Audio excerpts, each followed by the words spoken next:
Oke, halo semuanya.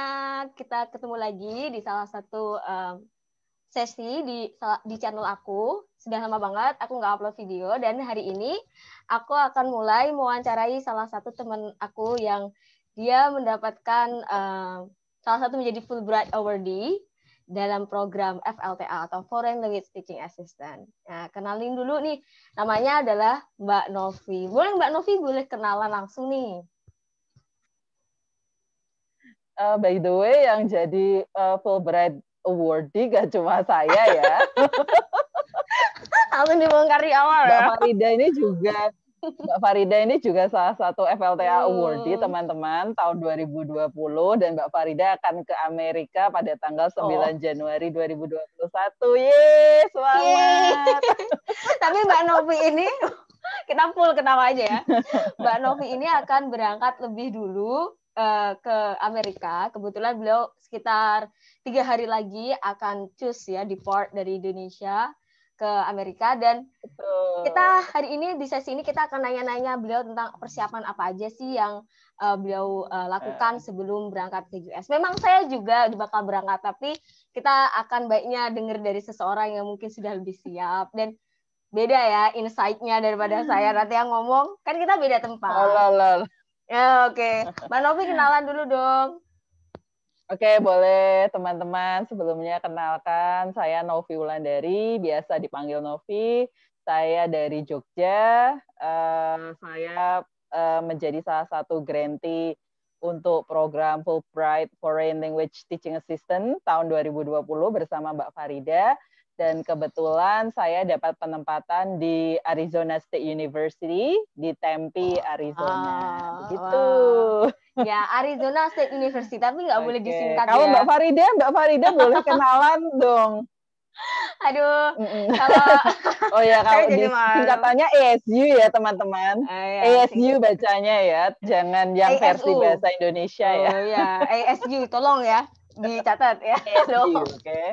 Oke, Oke, catat. jadi saya sama Mbak Novi ini kita kelas balik ya. Kita bertemunya itu pada saat kita sama-sama menjadi peserta terpilih untuk wawancara di Jakarta. Jadi Mbak Novi ini dari Jogja dan saya pada saat itu juga masih ngajar di Jogja dan kami tinggal di satu kamar yang sama. Jadi kita nggak kenal sebelumnya. Oh, Nah, nggak kenalnya kenal. dari kamar itu. Satu kamar, betul. Satu kamar. Kita besoknya wawancara bersama. Sejak saat itulah mulailah persahabatan kita. Nggak, Mbak Novi ini udah kayak mbak saya ya. Persahabatan atau emak anak ini? Ya, Mbak adik aja lah, Mbak anak ntar jauh banget ya kan. Nah, Mbak Novi ini sendiri, beliau di Jogja adalah seorang dosen dan insya Allah dalam akan melanjutkan ke Amerika sebagai seorang teaching assistant gitu. Nah, Mbak Novi ditempatkan di Arizona State University, itu di kota apa, Arizona ya? Tempe. Tempe, Tulisannya oke. tempe teman-teman, tapi bacanya tempe ya. Pokoknya Mbak Novi ini melokal banget ya, cuman beda baca ya. Beda pelafalannya. Oke, jadi Mbak Novi mungkin bisa ceritain sih gimana mungkin awal perasaannya dulu deh, perasaannya ketika tahu bahwa Mbak Novi adalah salah satu yang terpilih gitu. Dari sekian ratus pelamar, kita ada sekitar 11 orang ya. Ya, anggap aja Oh beratus-ratus. ya. Ya. Nah, Mbak Novi dan saya salah satunya, cuman kali ini kita sesinya nggak bahas saya. Saya ada nanti aja ya sesi yang lain. Kita fokus ke Mbak Novi aja hari ini. Nah, Mbak Novi, ya gimana perasaannya pas pertama mendengar bahwa Mbak Novi adalah salah satu penerima beasiswa Fulbright FLTA ini?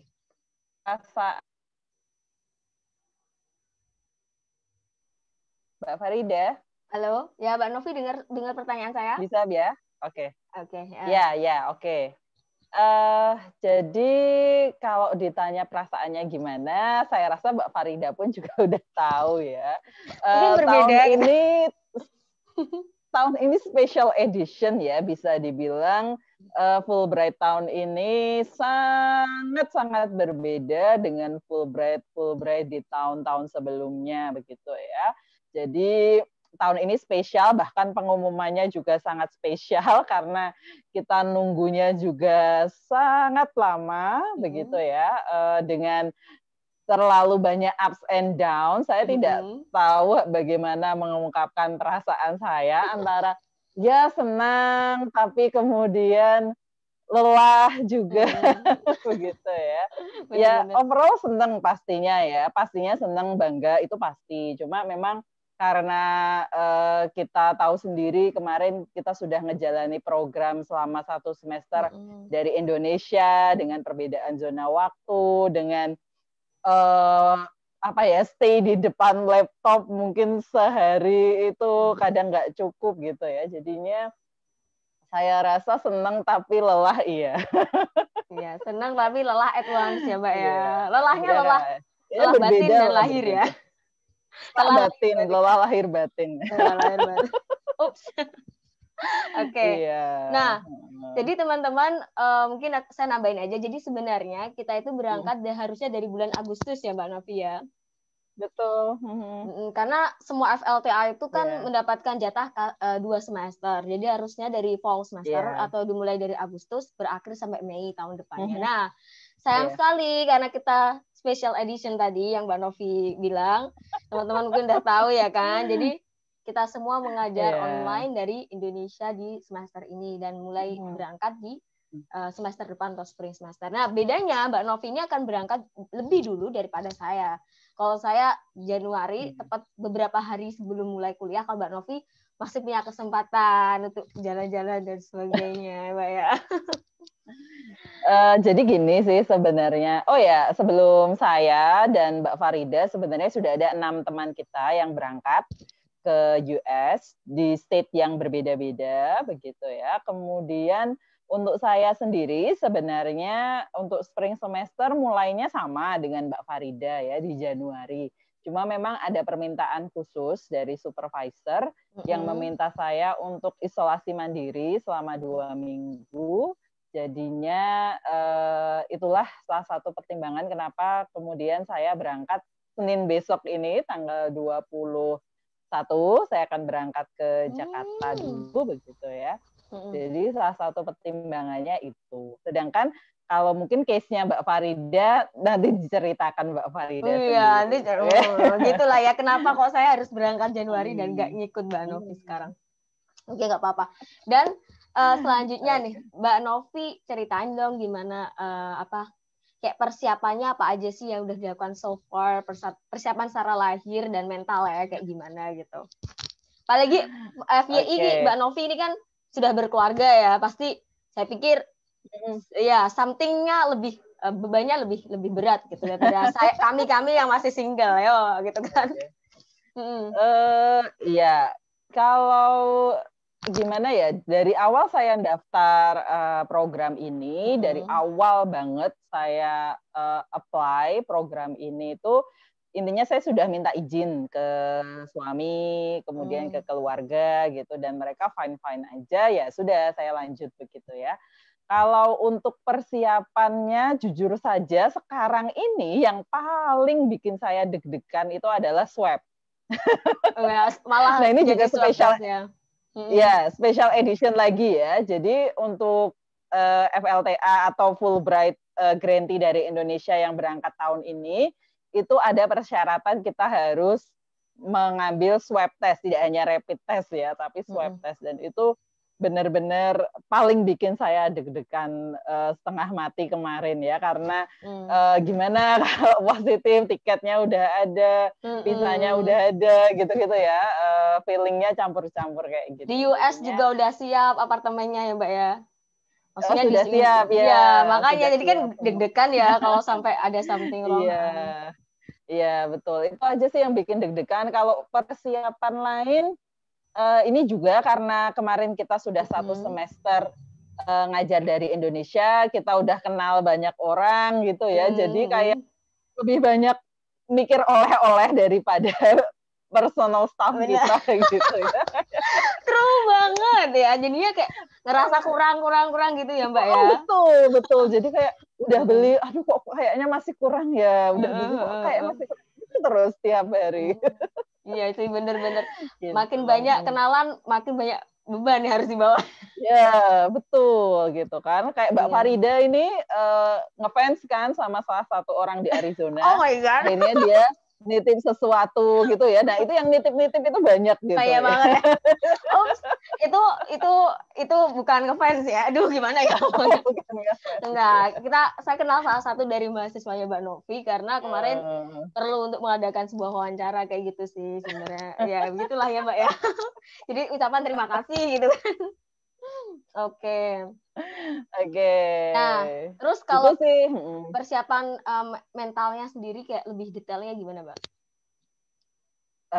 Enggak sih ya, paling saya sih intinya pamitan ya sama semua keluarga, sama teman-teman, minta doanya gitu aja sih, saya nggak ada hal-hal khusus. Saya sekarang sudah kayak apa ya, karena saya hanya punya 5 bulan kesempatan saya di sana, jadi saya cuma ingin fokus memanfaatkan 5 bulan itu sebaik mungkin. Saya ingin mendapat ilmu sebanyak-banyaknya gitu, jadinya untuk perasaan takut dan lain sebagainya sudah saya buang jauh-jauh gitu, Mbak ya. Saya mantap aja lah pokoknya, bismillah berangkat gitu aja. Intinya positive thinking bahwa semuanya bakal baik-baik saja dan bahagia. Iya, semuanya baik-baik aja. Iya, udah gitu Mbak. aja. Nah, mungkin nih banyak kan dari viewer kita nih masih bertanya-tanya sebenarnya, Mbak. Kita kan dari tadi nyebut FLTA itu sejenis apa sih gitu. Ini Mbak Novi mau menjelaskan sedikit tentang FLTA itu seperti apa gitu kan. FLTA itu salah satu program dari beasiswa Fulbright, itu merupakan singkatan dari Foreign Language Teaching Assistant. Ya, jadi intinya tugas utamanya adalah mengajar bahasa asing untuk mahasiswa Amerika. Nah, bahasa asingnya mahasiswa Amerika karena kami dari Indonesia, berarti kami mengajarkan bahasa Indonesia, begitu ya. Saya sendiri selain bahasa Indonesia, ada request dari salah satu profesor di sana yang ingin belajar bahasa Jawa. Karena kebetulan saya dari Jogja, jadi saya juga bisa mengajar bahasa Jawa. Wow, tapi mungkin keren banget. Sebentar sebelum keren gini ya. Sebenarnya saya sama Mbak Farida mungkin atau hanya saya itu kan sebelumnya tidak punya pengalaman mengajar BIPA begitu ya, bahasa Indonesia bagi penutur asing. Atau bahasa Jawa itu tidak pernah sama sekali karena saya pada dasarnya adalah dosen bahasa Inggris gitu ya, dosen sastra Inggris. Nah, tiba-tiba disuruh mengajar bahasa Indonesia dan bahasa Jawa gitu, kita challenge banget ya. Belajar banyak banget gitu ya dari teman-teman yang sudah pengalaman begitu. Tapi ternyata mahasiswa sana asik-asik sih, kooperatif gitu ya. Jadi kayak pada akhirnya kita seperti ngobrol ya daripada ngajar gitu. Bener. Asik aja. Mungkin selama Mbak Novi kan juga dosen ya di Indonesia, dalam artian mengajarnya juga mahasiswa gitu kan. Nah, mungkin ada perbedaan yang mencolok nggak sih Mbak antara mengajar mahasiswa Indonesia dengan mahasiswa di US? Mungkin bisa ceritain nih. Kalau Mbak Novi kan lebih berpengalaman, dosen asli. Kalau saya kan tutor les lah ya, tutor kursus gitu kan. Jadi mungkin sama aja ya. Pengalamannya kan lebih inilah banyak Mbak Novi. Gimana Mbak? Bedanya kalau yang saya rasakan sih dari motivasi dan inisiatif sih sebenarnya. Jadi mahasiswa Amerika itu kalau belajar itu gimana ya, prepare banget gitu loh. Jadi sebelum masuk ke kelas itu mereka biasanya udah cari materi, udah bikin catatan gitu ya. Jadi nanti pas di kelas mereka tanya, Mbak Novi ini maksudnya apa, ini artinya apa gitu-gitu tuh mereka punya catatan gitu ya. Kemudian mereka juga tidak semuanya sih, tapi ada beberapa dari mereka yang tiba-tiba itu meng-email saya minta buku referensi gitu. Mbak Novi, apakah saya boleh minta buku referensi tambahan untuk saya belajar sendiri begitu ya? Dan kadang bikin saya wow gitu ya. Soalnya mahasiswa sendiri kayak gitu. Iya, ada sih, cuma jarang ya mahasiswa saya di Indonesia, jarang yang seperti itu, begitu. Jadinya ya seneng aja begitu. Akhirnya maksudnya learning motivation-nya yang sangat berbeda berarti Mbak ya, antara mahasiswa di sana dengan di sini. Mungkin ya karena mereka tahu lah kenapa mereka mengambil mata kuliah ini, kan mereka tahu gitu tujuannya apa. Terkadang lalu mereka tuh direct ya, mahasiswa Amerika itu kalau tanya itu tidak pakai go around the bush gitu ya, tapi langsung gitu ya. Kayak misalnya Mbak Novi pakai jilbab nggak panas gitu, itu langsung tanya gitu. Kemudian dulu apa ya? Oh, kita kemarin ngobrol tentang budaya Thanksgiving gitu kan, budaya Thanksgiving di Amerika.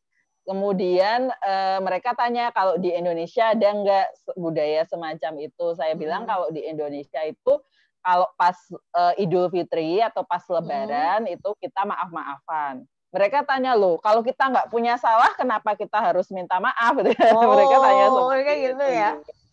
Padahal kan jadi 1 tahun itu kan lama ya. Kita kadang nggak ngerti kan, kita pernah menyakiti hati dia, makanya minta maaf aja. Iya, dalam konsep mereka tidak ada melakukan kesalahan yang tidak disengaja. Jadi kesalahan harus disengaja. Dan kadang mungkin satu lagi Mbak, tambahan tentang maaf itu kan kita kadang kebiasaan nggak sih mau nanya tuh bilang maaf Pak sebelumnya gitu, mengganggu. Itu kita kadang, kalau aku sendiri kebiasaan sampai gitu ngomong kayak I'm sorry, I have question dah. Itu kata profesor saya kayak bilang, why do you say sorry gitu? Ask question. You do not do any mistake gitu aja. You do not make any mistake. Jadi di situ aku mikir, ya udah dari situ kita nggak pakai sorry lagi dah di depan. Udah langsung ngomong aja. betul gitu, nggak perlu kamu mau tanya kok minta maaf kenapa kan kayak gitu. Benar-benar itu salah satu culture shock juga ya, maksudnya perbedaan culture kita. Nah, mungkin kalau Mbak Novi kan kita selain ngajar kita juga berkesempatan kuliah ya Mbak ya. Mbak Novi mungkin bisa cerita ambil apa aja mata kuliahnya mungkin gitu. Oh ya teman-teman, jadi tadi ya tugas utama FLTA itu adalah mengajar bahasa Indonesia kalau kita dari Indonesia gitu ya. Tapi FLTA ini dari berbagai negara di dunia itu ada begitu ya, dan bahasa yang diajarkan ya sesuai dengan bahasa di negara itu masing-masing. Tapi selain mengajar bahasa Indonesia sebagai tugas utama, kita juga sama seperti yang dikatakan Mbak Farida punya kesempatan untuk mengambil mata kuliah baik secara audit maupun secara kredit selama 2 semester. Kalau saya di tempat saya hanya bisa mengambil 2 mata kuliah per semester, gitu ya. Tapi ada teman saya di kampus lain yang bahkan bisa sampai ngambil 3 atau 4, gitu ya. Jadi kayaknya kebijakannya memang berbeda-beda di setiap kampus, begitu ya. Saya sendiri mengambil 2 mata kuliah itu secara audit, gitu ya. Nah, bagi yang belum tahu audit itu apa? Audit itu seperti sit-in ya. Jadi kita boleh ikut kelas begitu ya. Boleh mengerjakan tugas, boleh juga tidak mengerjakan tugas. Boleh ikut ujian, boleh juga tidak ikut ujian. Enak banget tapi ya kalau mahasiswa kayak gitu. Semua audit semua pasti kalau mahasiswa Indo dapat ini audit semua milihnya ya. Iya, tapi kita bisa mengakses semua materi dan semua kelas gitu ya. Jadi kita bisa ikut Zoom meeting, kita kalau misal in person di kampus kita juga bisa masuk kelas gitu ya. Tapi di akhir kita tidak akan dinilai begitu ya. Jadi kita tidak dapat transkrip seperti kuliah kredit begitu. Awalnya dulu saya sempat iri sama Mbak Farida karena Mbak Farida kan kuliahnya kredit gitu ya. Bagi saya wah kredit, ada nilai, ada transkrip gitu-gitu ya. Tapi ternyata setelah menjalani program ini saya kebetulan ngajar 3 kelas plus 1 tutoring untuk bahasa Jawa, dan itu setiap hari ngajar, bahkan sampai hari Sabtu saya masih ngajar, dan waktunya itu antara jam 2 pagi sampai jam 8 pagi begitu ya. Nah, itu mulai membuat saya oke. Pusing ya kan? Bener-bener ya. Oke. Jadi God knows me best lah, kayak apa namanya, Tuhan tuh tahu yang terbaik untuk saya. Ternyata kuliah saya audit, jadi kalau pas saya bisa ya saya kerjain, kalau pas saya nggak bisa ya sudah. Bener-bener sih ya.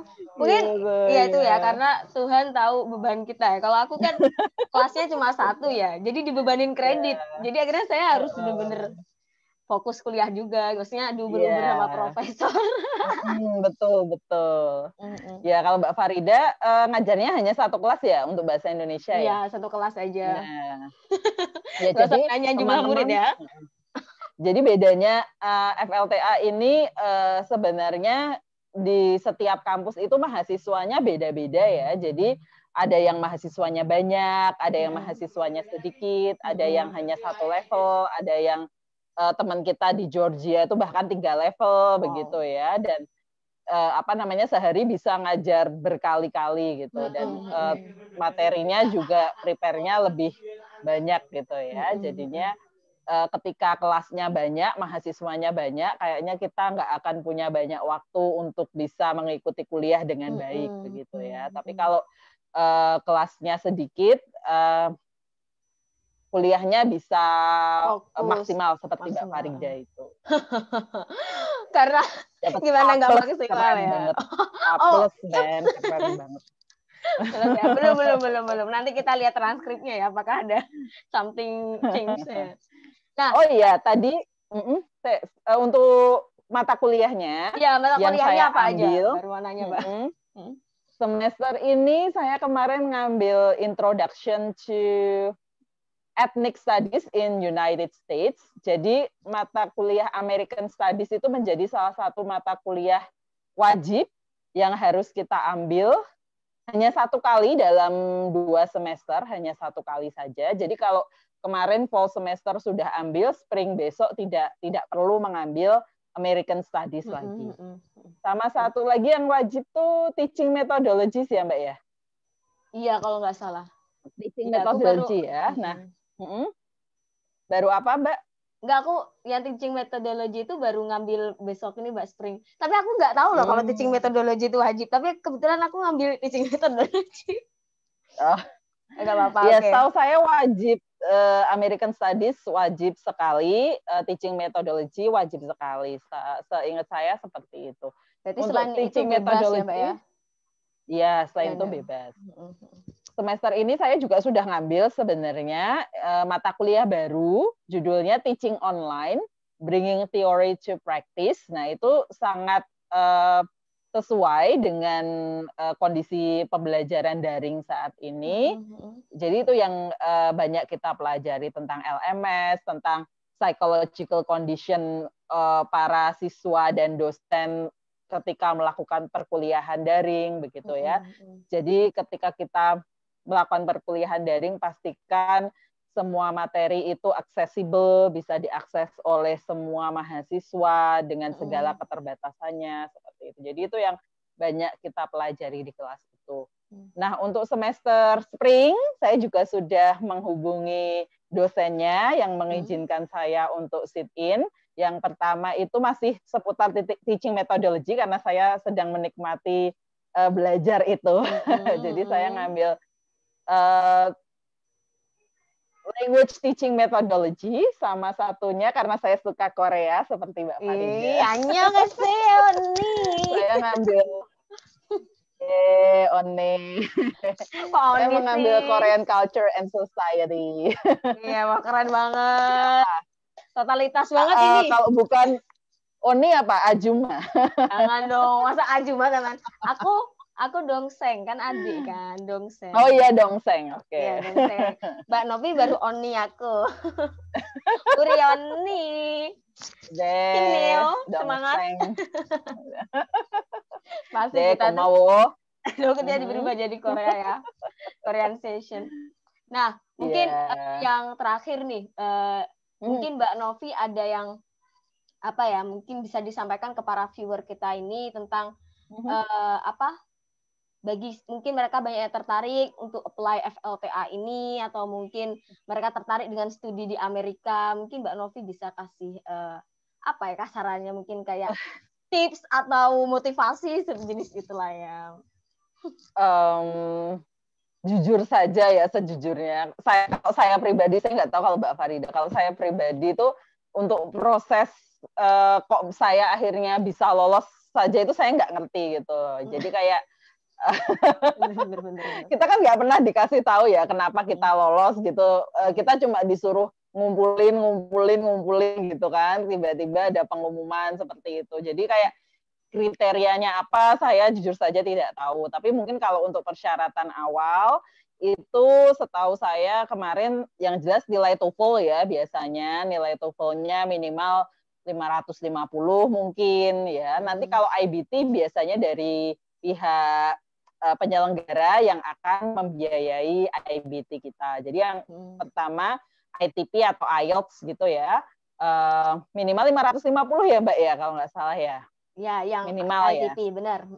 Ya, minimal 550. Kalau IELTS mungkin minimal 6,5, mungkin seperti itu ya.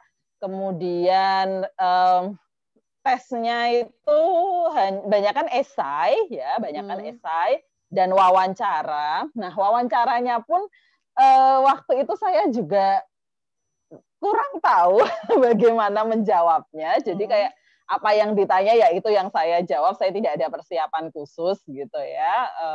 Ketika saya tidak tahu ya saya bilang tidak tahu, begitu saja sih waktu itu yang saya ingat seperti itu.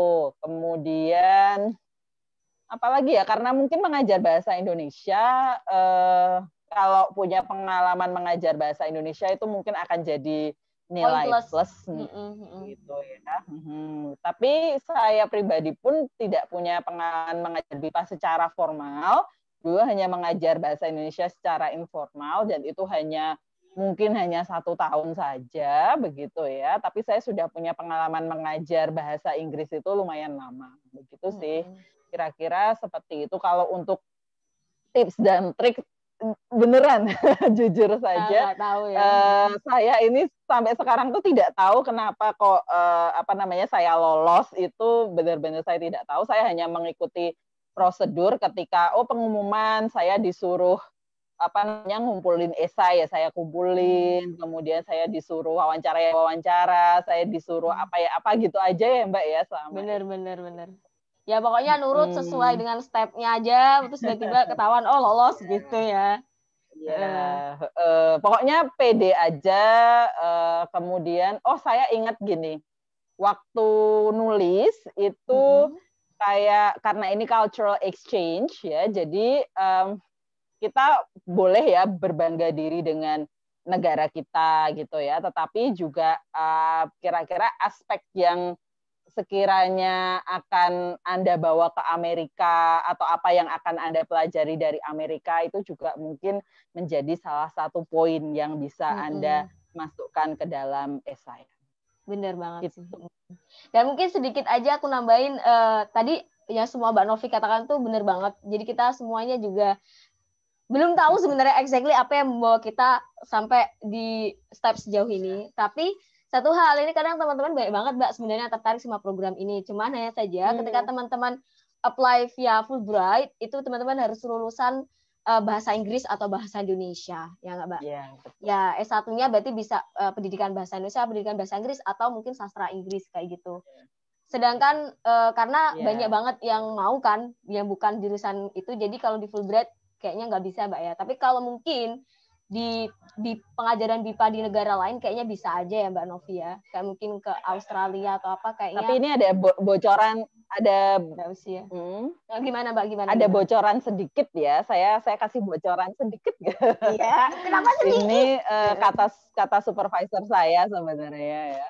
Kata supervisor saya di salah satu konferensi dulu pernah mengatakan kalau di syaratnya Fulbright itu boleh lulusan bahasa Indonesia atau lulusan bahasa Inggris, tapi memang sejauh ini rata-rata itu adalah lulusan bahasa Inggris begitu ya, karena memang yang jadi patokan awal adalah nilai TOEFL. Nah, bagi teman-teman yang dari sastra Indonesia, mungkin saya suggest ya silahkan belajar bahasa Inggris, ambil TOEFL, begitu ya. Jadi biar bisa lebih, ilmunya lebih bagus sebenarnya kalau dari sastra Indonesia karena lebih mempelajari itu. Benar, gitu. Benar. Dan mungkin kenapa kok akhirnya banyak yang bahasa Inggris yang diterima, kalau aku boleh nambahin, karena gimana ya, karena kita orang Indonesia dan kita lulusan bahasa Inggris, berarti jelas Indonesia bisa, meskipun bisanya ya bisa sebagai warga negara Indonesia, dan Inggrisnya kita satu langkah lebih maju gitu loh, maksudnya daripada jurusan yang dari sastra Indonesia. Sedangkan dari sastra Indonesia kan orang Indonesia, sastra Indonesia, jadi butuh effort lagi untuk belajar bahasa Inggris gitu. Dan karena kita akan hidup di Amerika dan ketika kita disuruh kuliah, itu kuliahnya juga full berbahasa Inggris. Jadi ya memang mau tidak mau, kalau ada teman-teman dari sastra Indonesia yang berminat ikut FLTA, saya rasa perlu juga atau bahkan wajib belajar bahasa Inggris. Iya, bener banget sih ya. Pokoknya siapapun yang punya mimpi ke luar negeri, key-nya adalah apa ya? Gate-nya atau mungkin nekat aja lah, nekat aja. Nekat dan bahasa Inggris ya, Mbak ya. Maksudnya harus melek bahasanya.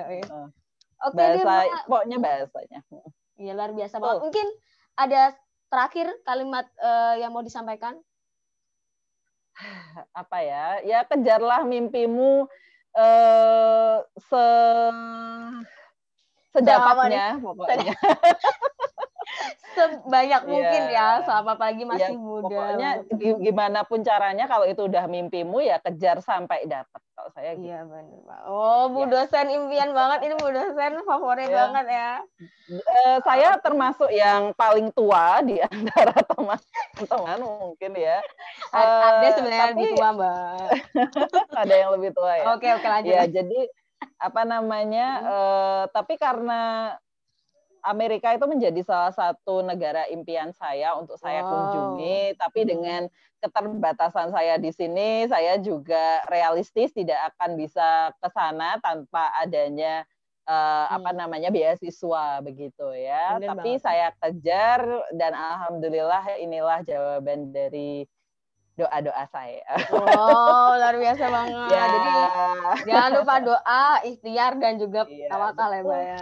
Oke. Betul. Wow, luar biasa ya teman-teman sesi kita pada sore hari ini. Ini baru kayaknya pertama kali aku konten aku tuh banyak ketawa loh, Mbak, maksudnya karena ada temennya.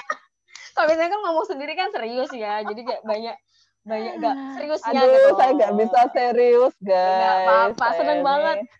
Sekali-kali lah konten saya tuh jangan yang serius, tapi bisa yang ngebawa have fun lah ya. Iya. Oke deh. Sudah terima kasih nih buat Mbak Novi yang sudah meluangkan waktunya. Sama-sama. Dan semoga sukses perjalanannya sampai ke US. Amin. Jangan lupa cerita-cerita sama saya nanti sesampainya di sana. Oh, boleh. Nanti kalau kita udah Mbak Farida udah di Richmond, saya sudah di Arizona, kita cerita lagi. Iya, boleh. Nanti kita, ini kan pre-departure ya, post-podcast. Nanti ada post-departure podcast, oke? Tunggu aja teman-teman. Oke.